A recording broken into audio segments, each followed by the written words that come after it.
One piece chapter 1177 का brief वाले आ चुका है और इस चैप्टर में फाइनली रियल फाइट होते हुए देखने को मिल रहा है। इमू समा वर्सेस लूफी एंड लोकी के बीच में क्लैश देखने को मिलेगा, जिसका फैंस काफी टाइम से वेट करते हैं, वो हमें अब फाइनली देखने को मिल रहा है। और इस वाले चैप्टर में चॉपर ने हम सबको सरप्राइज कर दिया है, जिस चीज का हमने कभी उम्मीद नहीं किया था वो चीज हमें देखने को मिल रहा है इस वाले चैप्टर में। तो बिना टाइम इसके वीडियो स्टार्ट करते हैं। चैप्टर का नाम है फ्यूरियस और चैप्टर के स्टार्टिंग में देखने मतलब जोडो ग्रुप जो अटैक लॉन्च कर देता है डोमिनी यूनिवर्सिटी जायंट सब पे, और उसके बाद हमें देखने को मिलता है चॉपर जो जायंट मॉन्स्टर फॉर्म में आ जाता है डोमिनी यूनिवर्सिटी जायंट से लड़ने के लिए, और वो लड़ता भी है और उसे पेल देता है, मतलब मार देता है उसे। जिसके बाद जो डोमिनी यूनिवर्सिटी जायंट है वो अपनी नॉर्मल फॉर्म में आ जाता है, अपने कॉन्शियस में वापस आ जाता है। क्योंकि तुम्हें पता है डोमिनी यूनिवर्सिटी जायंट को जब मारा जाता है तो वो मरते नहीं है, अपने नॉर्मल फॉर्म में वापस आते हैं, फुल्ली रिकवर्ड के साथ वापस आते हैं और उनका कॉन्शियस वापस आता है। तो ये चीज अभी टाइम हमें देखने को मिलता है। लेकिन चॉपर इतना ज्यादा स्ट्रॉन्ग कब बना ये तो हमें पता भी नहीं चला। अचानक से चॉपर को पावर्स के लिए हमें इतना हाई दिखा दिया क्योंकि डोमिनी यूनिवर्सिटी को मारना कुछ आसान चीज नहीं भाई। किंग रॉजर गार्ड इन दोनों की फट गई थी जब ये दोनों लड़ रहे थे रॉक से, उस टाइम पे लिटरली ये सब मरने के कगार पे आ चुके थे। लेकिन अभी के टाइम पे चॉपर आसानी से मार रहा है, बिना खुद के इंजरी के वो बंदा एक डोमिनी यूनिवर्सिटी जायंट को मारता है, जो चीज मेरे को समझ ही नहीं आ रहा है। और मैं मानता हूँ कि भाई रॉक काफी ज्यादा स्ट्रॉन्ग था और वो बंदा कॉन्करा हाकी यूज कर सकता, जिसकी वजह से उसे हराना काफी ज्यादा मुश्किल था। लेकिन फिर भी डोमिनी यूनिवर्सिटी जायंट काफी ज्यादा स्ट्रॉन्ग है, उसको हराना इतना ज्यादा आसान तो होना नहीं चाहिए था। लेकिन अभी के टाइम में मुझे नहीं पता कि चॉपर को पावर स्केलिंग मिला है, इसकी वजह से वो ज्यादा डैमेज दे रहा है, या तो ओडा ने कुछ गलती कर रहा है या ओडा अभी टाइम पे कुछ फैम्बल कर रहे हैं, मुझे ऐसा लग रहा है। क्योंकि इतना ज्यादा चॉपर का स्ट्रॉन्ग होना वो भी अचानक से, ये चीज मुझे समझ में नहीं आ रहा। उसके बाद हमें देखने मिलता है सांजी जो किलिंग आर्म के हेड को जिम्बे को सौंप देता है और उसका जो पाँव है उसको फ्रैंकी और सांजी दोनों मिलके उसके पाँव को बांध देते हैं। और भाई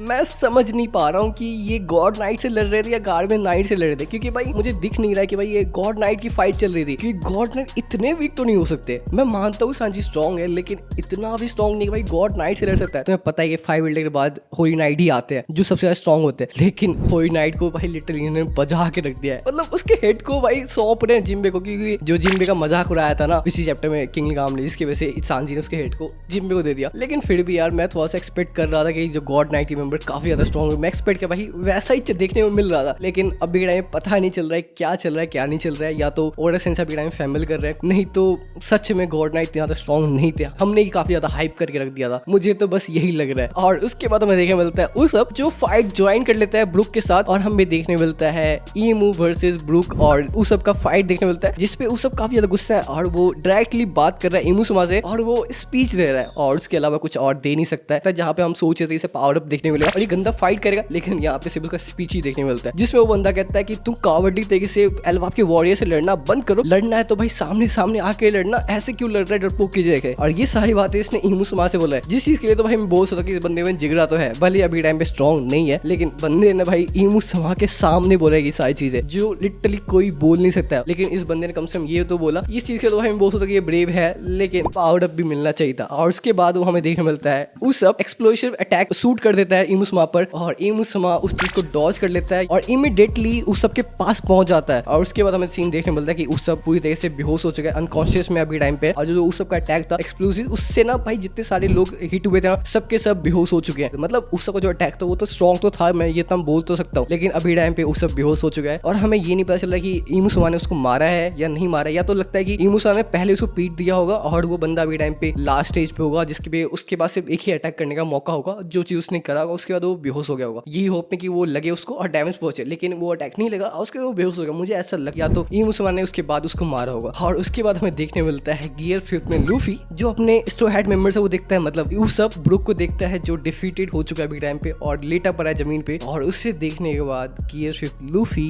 गुस्से में आ रहा है। फाइनली हमने आखिरकार देख ही लिया गियर 5 को गुस्से में, और अब जाके तबाही मचने वाली है, क्योंकि अब देखने को मिल रहा है हमें ईमू समा के अगेंस्ट में लोकी एंड लूफी खड़े हैं, दोनों लड़ने वाले, जिसपे ईमू समा कहता है निथोग एंड निका तुम दोनों के पास सिर्फ 2 ऑप्शन है, या तो गिव अप कर दो या डाई। और उसके बाद हमें देखने मिलता है this fight will divide the world. और उसके बाद चैप्टर के एंड में हमें देखने मिलता है एडिटर का नोट, जिसमें वो बंदा बोलता है at last they met in person, मतलब सामने निथोग और सन गॉड निका और वर्सेस ईमू समा, तीनों कैरेक्टर जो पास्ट टाइम से लड़ते आ रहे हैं वो फाइनली एक दूसरे के सामने फिर से आ चुके हैं। इतने टाइम के बाद 800 साल के बाद फाइनली एक दूसरे के सामने हैं। और नेक्स्ट चैप्टर फाडू से फाडू जाने वाला है, क्योंकि लूफी का तुम्हें पता है कि भाई वो जब गुस्सा होता है तो भाई उसने काइडो का क्या हाल किया था, भले उस टाइम पे वो उतना स्ट्रॉन्ग नहीं था, लेकिन लिटरली काइडो की लिटरली बहुत गंदा फाड़ दिया था। और ये चीज अब हमें इमुसमा के साथ होते हुए देखने को मिलेगा नेक्स्ट चैप्टर में, जिसमें लूफी साथ देने वाला है लूफी का, जो बहुत ज्यादा मस्त होने वाला है नेक्स्ट चैप्टर। और तुम्हें सबसे बड़ी अच्छी बात बताऊं, नेक्स्ट वीक ब्रेक नहीं है, तो भाई हमें ज्यादा वेट नहीं करना पड़ेगा नेक्स्ट चैप्टर के लिए। और हमें जो फाइट सीन इस वाले चैप्टर में स्टार्ट होते हुए देखने मिला, वो चीज हमें नेक्स्ट चैप्टर में होते हुए देखने मिलेगा। और इस चीज के लिए मैं काफी ज्यादा एक्साइटेड हूँ। और तुम्हें ये वीडियो पसंद आए तो प्लीज वीडियो को लाइक मार देना, चैनल जो सब्सक्राइब कर देना, और जब प्रॉपर चैप्टर आएगा तो मैं और भी अच्छे से एक्सप्लेन हो तो चैनल